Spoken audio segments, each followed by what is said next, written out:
Hi Taurus, welcome to your October 2019 Astro Update. It's Raina here. Before I begin, I just want to let you know that I am putting my natal chart interpretations, my longest readings are hour long at least, on sale. And they are just over $49 US. They're like $49.76 to be exact. And I put them on a just like a fixed sale so people don't have to worry about coupon codes if they're interested. If this is something that you would like, please check the link below this video in the description box because I just have a direct link to that. And the sale is good until, I believe, October 7th. I'm going to be changing it. I'm going to be extending it a little bit longer.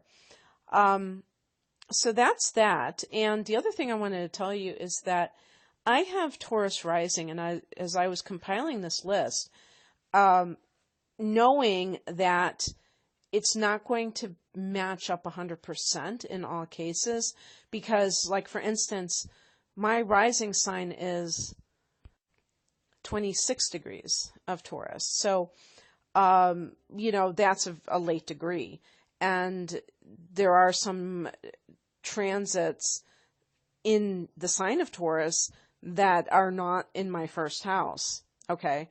For instance, Uranus is in Taurus, but it's an early degree, so it's in my 12th house. It's going to take years for Uranus to actually get into my first house. So this is why YouTube readings are only so accurate.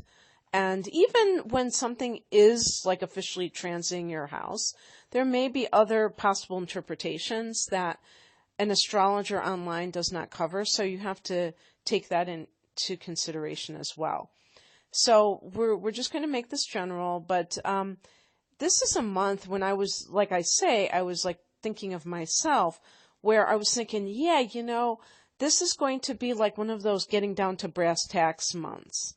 And I really associate September with that. And I think it's because we'd always go back to school in September.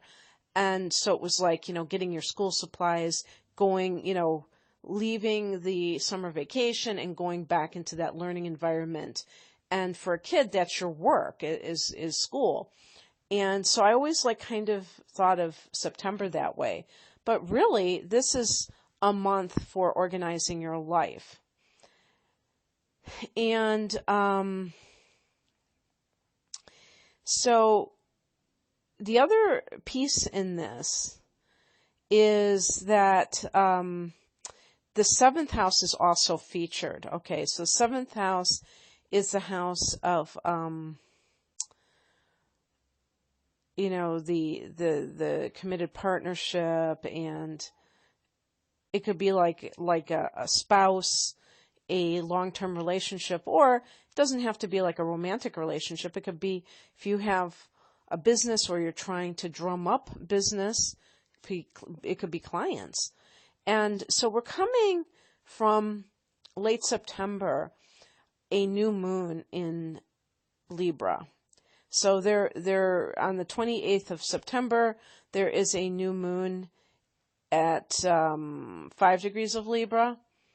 And so as the month begins in October, there still is that energy from the new moon. I think it's like a 3-day window. And then you also have the sun, the sun is in Libra. So you're feeling, I think a lot of you Taurus people, quite, I don't know if serious is a good way of putting it. Yeah, maybe. Kind of like business-like, into improving your life, into organizing your life. And this could be like your, immediate environment that you really want to get things sorted out. And, Virgo is all about classification.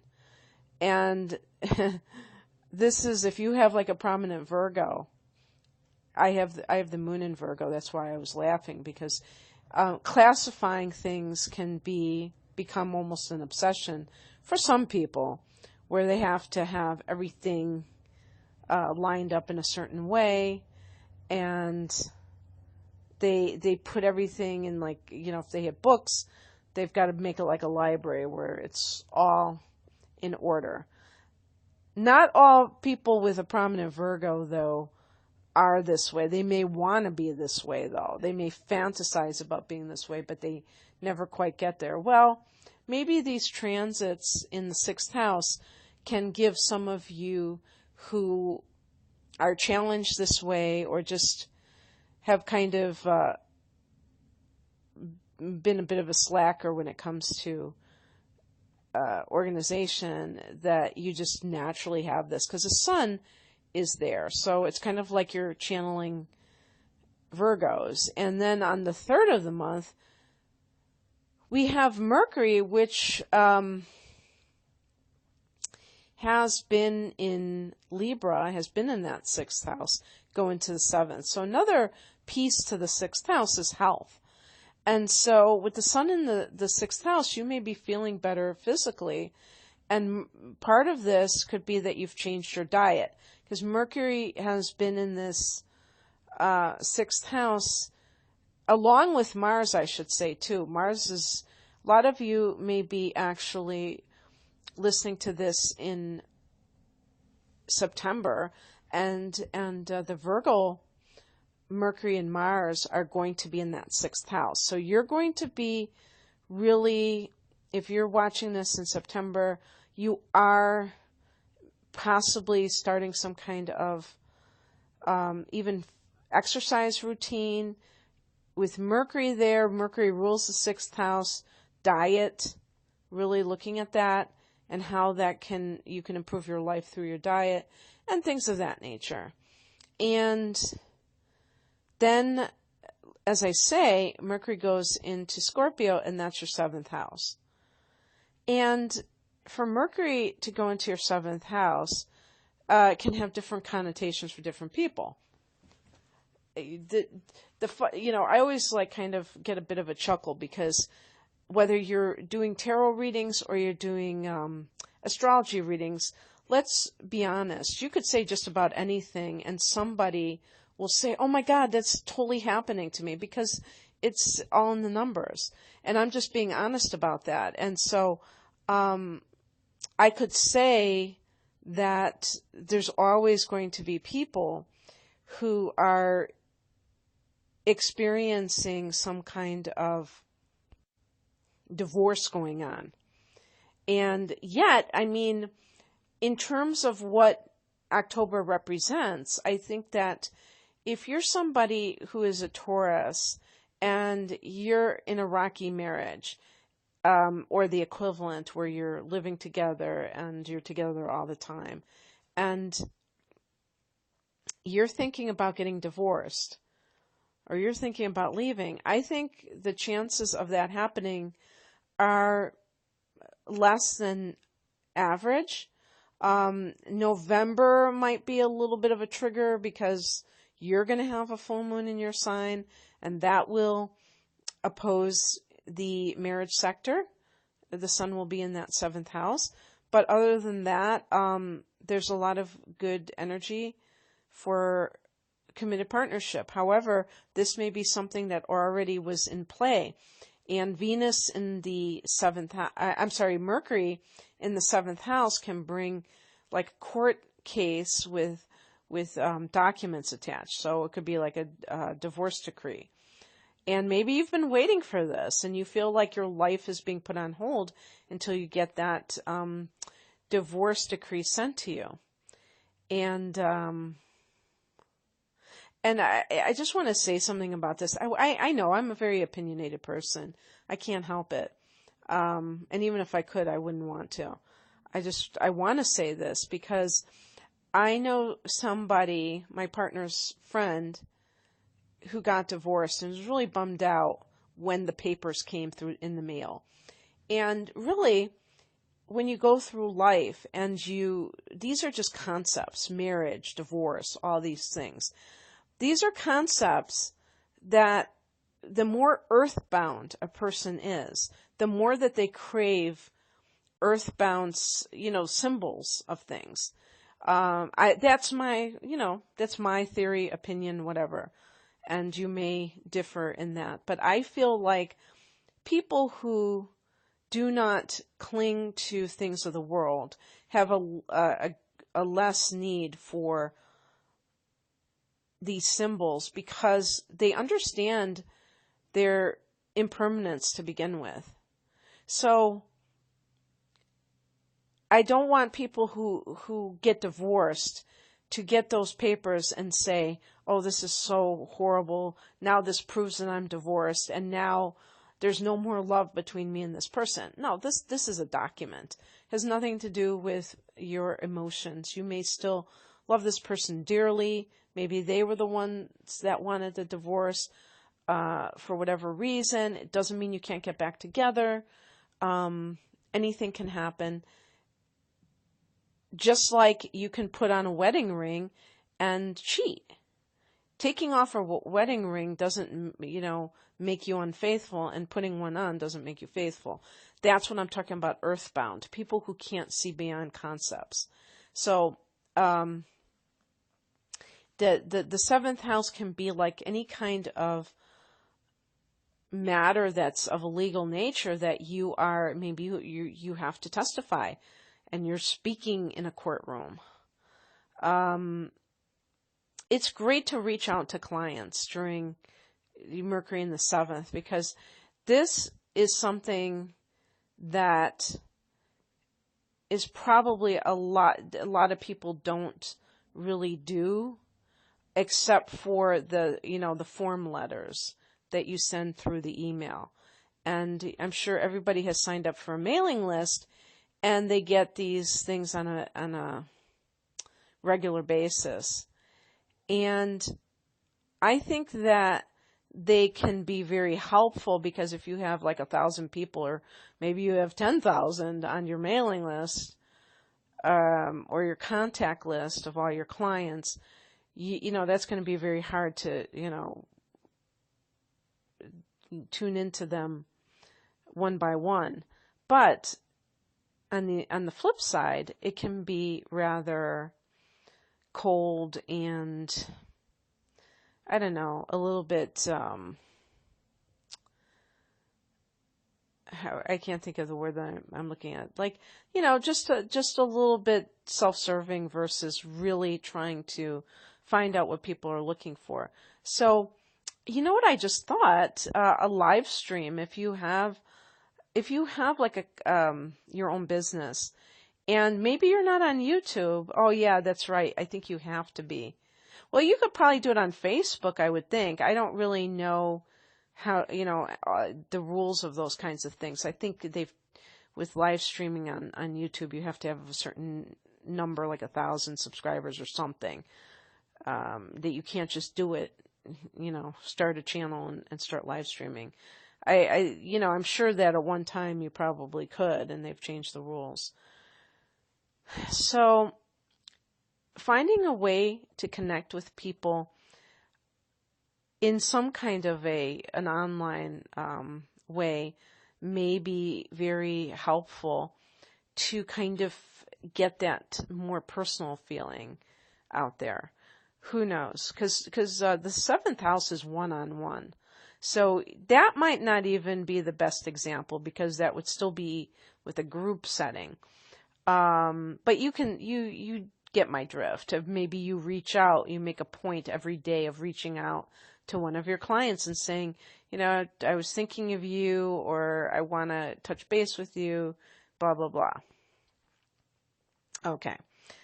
On that same day of the 3rd of October, Pluto turns direct at 20 degrees of Capricorn in the 9th house.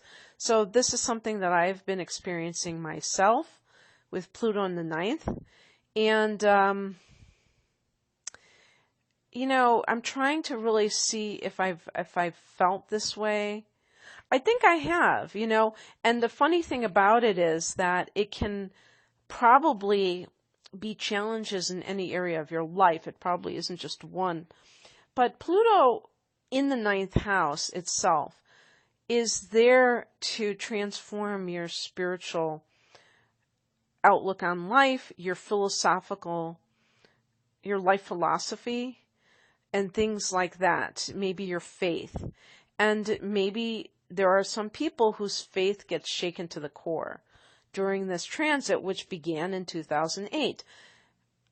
Less dramatic version can simply be that you are experiencing a lot of transformation in your spiritual life. An example would be somebody who is an agnostic or an atheist, maybe as far back as 2008. Then they become an agnostic. Then they just gradually transform, morph into something completely different by the time everything is over with. And all because these Pluto retrograde times can really show the shadow side, And I think with the ninth house especially, if you're somebody either like me who is also doing her career, if you will, it feels weird saying career with something spiritual, but that vein. And, like you have to kind of like have faith in yourself in multiple ways. Faith in your abilities, faith that you actually, so when I say abilities, that you're actually helping people, and also other things going on in your life. Does it discourage you? Does it make you question your faith? Are you walking your talk? Or is it kind of like being in an ivory tower? Because the ninth house can be the ivory tower of the academic who teaches but doesn't live his or her subject matter. And that's why the ninth house is connected with abstract knowledge. Because, in fact, anything that you do in life, if you're just, reading about it, it's nothing compared to actually experiencing it. It's something that you have to, have hands-on experience to fully grasp it. For instance, I'm not a parent. And I can go on all day. I have all these theories about, the perfect way to raise children. But I know full and well that I'm not a parent, and it's easier said than done. And that would take it to a whole new level. So the thing is that something can come up with Pluto retrograde that's kind of uncovering maybe hypocrisy or something within you, a shadow element within you that is not acknowledging a certain thing that's going on that affects your life in an adverse way. So an example would be if you are a marriage counselor who has a lousy marriage. You know what I mean? So you're kind of spouting advice, and you're, or somebody who is a spiritual advisor, and they have, we all have problems, but I'm talking about a very serious problem that, and that you may question yourself. You may feel like a fraud, or, that you are giving advice, or even if this is not connected to a career, just in terms of your own attitude. If you've always been very strong with spiritual beliefs that and I think even the law of attraction could fall into this category. And I think this does happen where people really get caught up in that.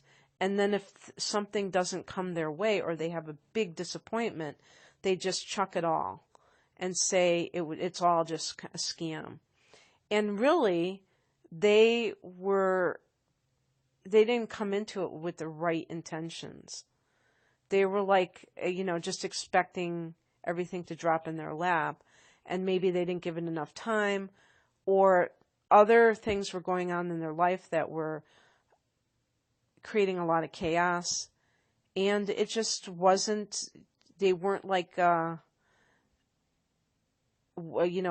focused in one area. They were just too pulled apart by different things going on to really, give it a good fighting chance to manifest what they're looking for. So, that is something that is really, it can be tough because you may feel like it's almost to me like you could have the dark night of the soul, even though I would associate that more with the 12th house. I think with the 9th house, that question of, do I believe that this stuff is legit? Is my philosophy really leading me to improvements in life?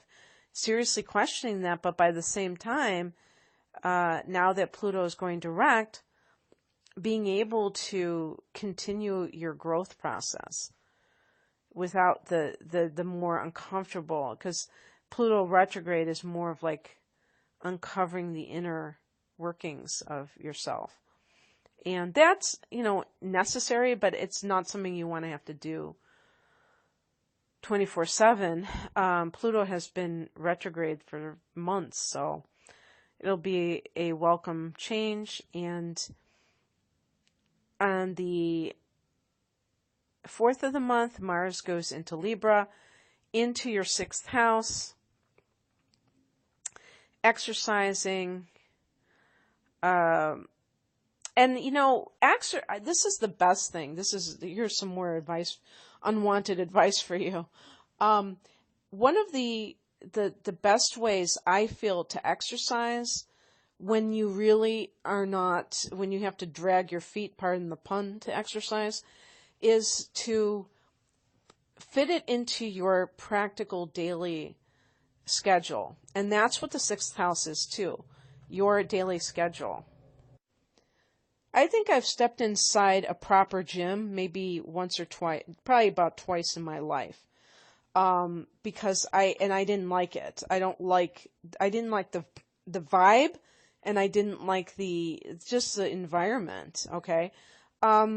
I would much rather take a long walk outside, even if it's like 2 degrees, Fahrenheit, or whatever, I would rather take a long walk than to be someplace where it's sweaty, it's, you're inside, there's these machines rather than just something natural. And you're a Taurus, so you're probably going to feel me on this, Taurus. And so basically what you would do if you kind of like are looking to fit in some exercise is, if you live within a few miles of your workplace, walk to work or bike to work.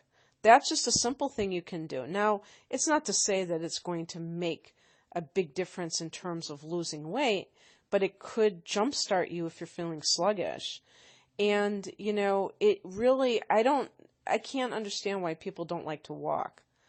Or I can't understand people who don't like to walk. Where I live, a lot of people like to walk and do kinds of a lot of physical things. And I think it's just so nice. It's pleasant. And I'm not even talking about doing those fast walking things. I'm just talking about walking. And then the other thing is, in the evening, after dinner, I see people, they take, the whole family takes bike rides together. And that's their way of kind of like getting their blood moving after they've eaten their last meal of the day, getting their metabolism moving, but also just that sense of, family togetherness, doing something healthy and fun. Okay. So these are the things we can incorporate into your daily things. So it's not like, okay, I'm coming home now, I got to go out to the gym. I'm going to drive to the gym. That's the other thing that just blows me away. I'm driving to the gym. But, sometimes it's far from where a person lives. But, anyway, I'm off my soapbox now, and I can move on. Oh, Mars in the 6th could be that you have some kind of conflict in the workplace. So there's that. Now, with coworkers and what have you. On the 8th, we have Venus going into Scorpio. And for you, Taurus, that's that 7th house. Venus in the 7th can be so nice for, oh, wait a second. Yeah, 7th house. Okay. I'm getting confused here because I have some things written out wrong. And it can be so nice for marriages and other committed partnerships where you really feel the love, where you feel like if you've had, some challenges, you're falling in love all over again. Perhaps for some people, if you have been reaching out to clients, you're starting to see the money flow. Venus can bring money wherever she travels, so that can be very lucrative if you're like trying to actually make something work in terms of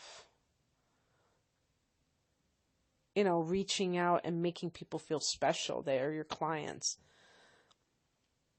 I think that's a wonderful idea. I just the only thing that I wouldn't want is I wouldn't want somebody to think I was being aggressive and trying to force them to interact with me. That would be the only concern I would have with that, because I think that if we do have clients, we have to respect their wishes and not be too aggressive. But by the same token, people sometimes do like that they are remembered and that they are sought out. So people are so different, what their preferences are.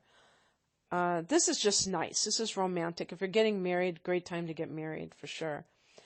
Okay. On the 13th, we have a full moon at 20 degrees of Aries. This is the 12th house. Very woo-woo, kind of dreamy, psychic time for you, Taurus. You may have some very vivid dreams, prophetic dreams. This can be a great time to just drop a bad habit. Notice that I said the word drop. That's the best scenario for getting rid of a bad habit, is dropping it. I was going to say dropping it like a bad habit. Because, for obvious reasons, because, you're not putting in so much effort. When you have to work at something, it can be more tedious, and, it's kind of like there's resistance there. But the 12th house is the house of self-undoing and the house of, addictions, bad habits like that.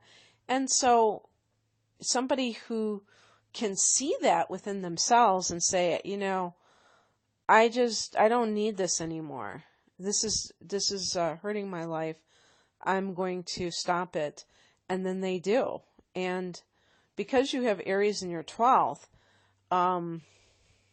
that's an example of a sign. It's a cardinal sign where the person can just take action very swiftly. And from what I understand, there are certain full moons or signs that if the moon is in that sign, they have certain types of influences. And anytime you have a cardinal sign in these full moons, and, if you're talking about the 12th house, I'm talking about just other people as well, where they might have something like that. They can take action and they can do it and just be done with it. And Aries is a cardinal sign, but it's also a sign that sometimes is not very steadfast.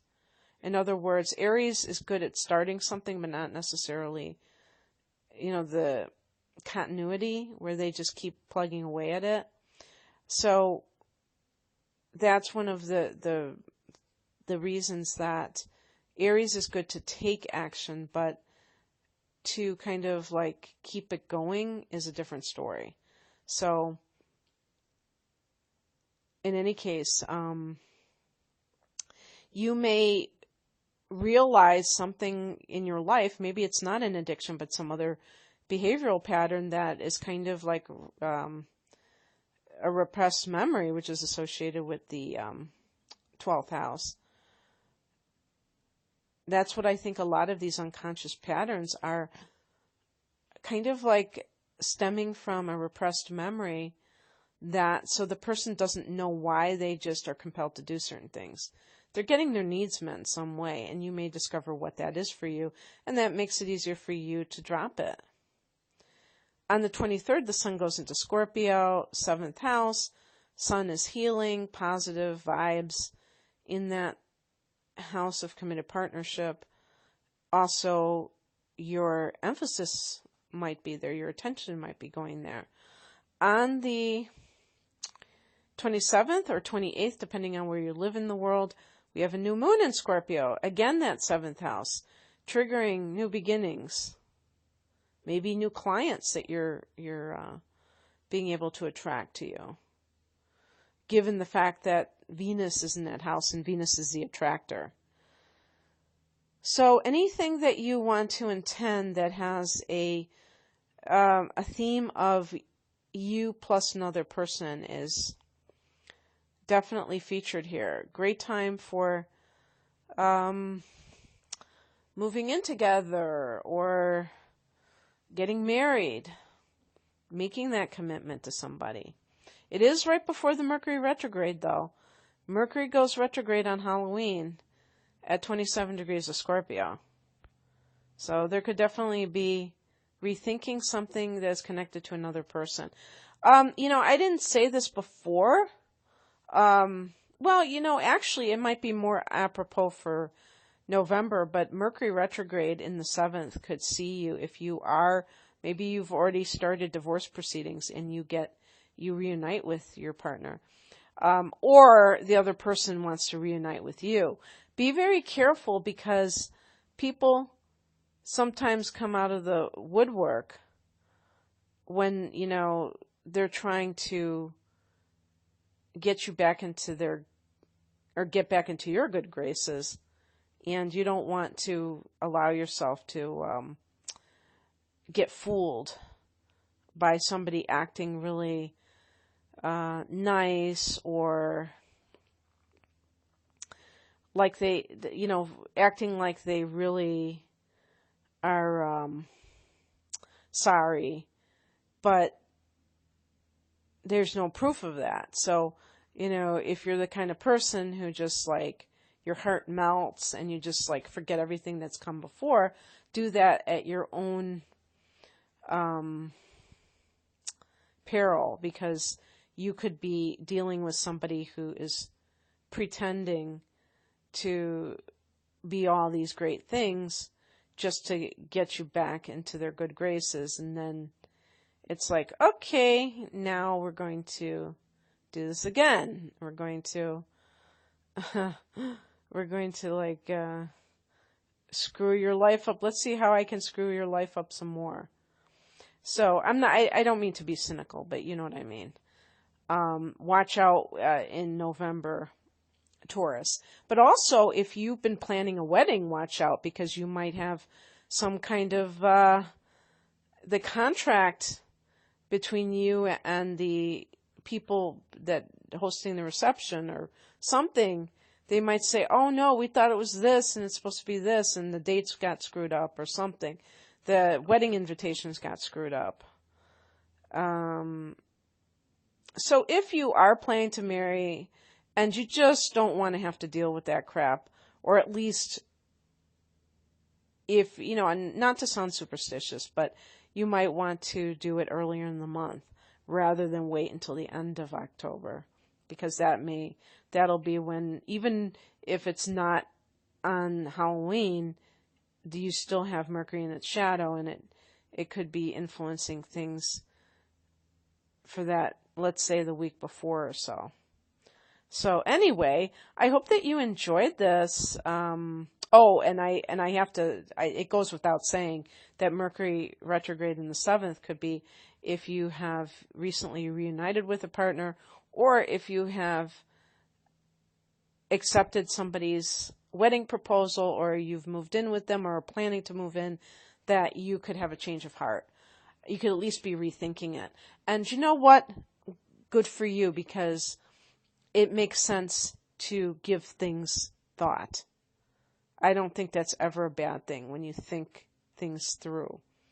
So Taurus, I hope you enjoyed this, and take care of yourselves. Bye.